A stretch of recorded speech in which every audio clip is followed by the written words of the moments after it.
Week 6, Day 5, Morning Nourishment. Romans 8:4, that the righteous requirement of the law might be fulfilled in us, who do not work according to the flesh, but according to the Spirit. 2 Corinthians 2:10, whom you forgive anything, I also forgive.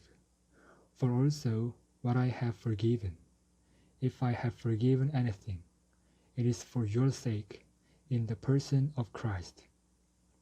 The stubbornness of the children of Israel was due to their not being one with God.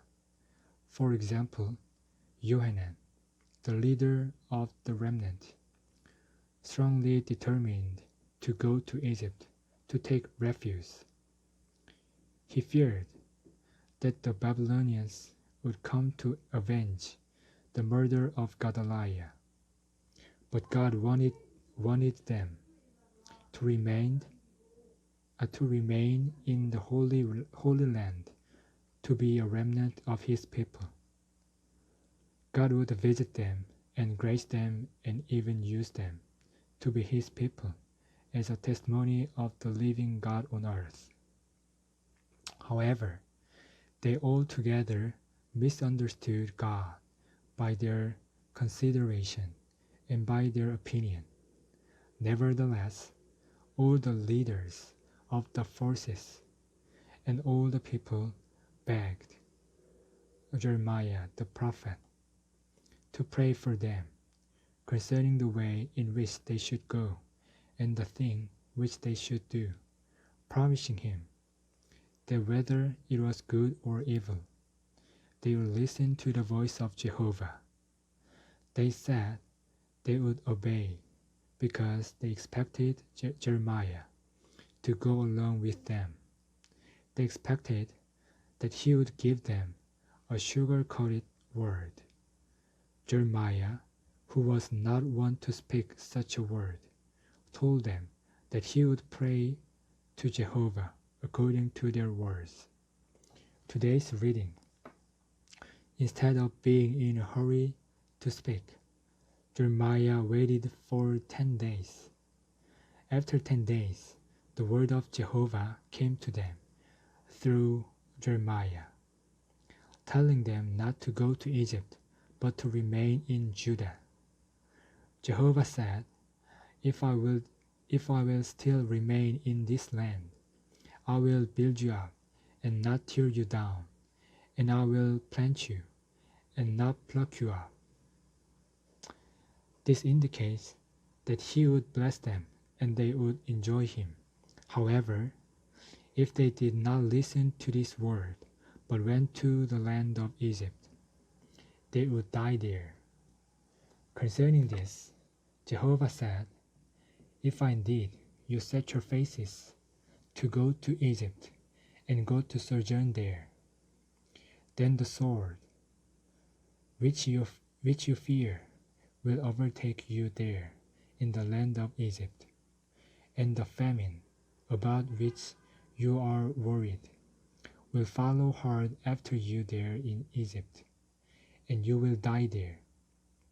And all the men who set their faces to go to Egypt, to sojourn there, will die by sword, by famine, and by pestilence, and they will have no survivors or any who have escaped from the evil which I will bring on them.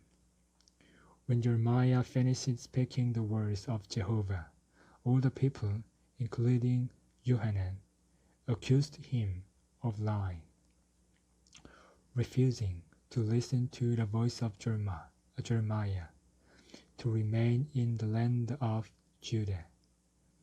Johanan and all the leaders of the forces took the remnant and went to Egypt. Once they were in Egypt, there was an argument between a great assemblage of those who knew that their wives burned incense to other gods, and all the women who stood by, and Jeremiah the prophet. They told Jeremiah that they would not listen to him.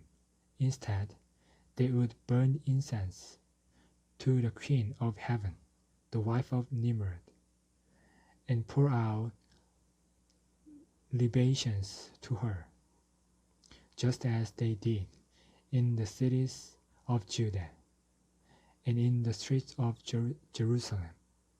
They even went so far as to say that when they burned incense to the King of Heaven, they had plenty of food and were well off and did not see evil. That was a lie. When they were in Jerusalem, they were besieged and even forced to eat their children. The children of Israel were a people who were not one with God. If they had been one with God, there would have been no problem. If they had been one with God, they would have received God's word and would have known His heart, His nature, His mind, and His purpose. If they had been one with God, then spontaneously they would have lived Him and would have been constituted with Him to be His testimony on earth.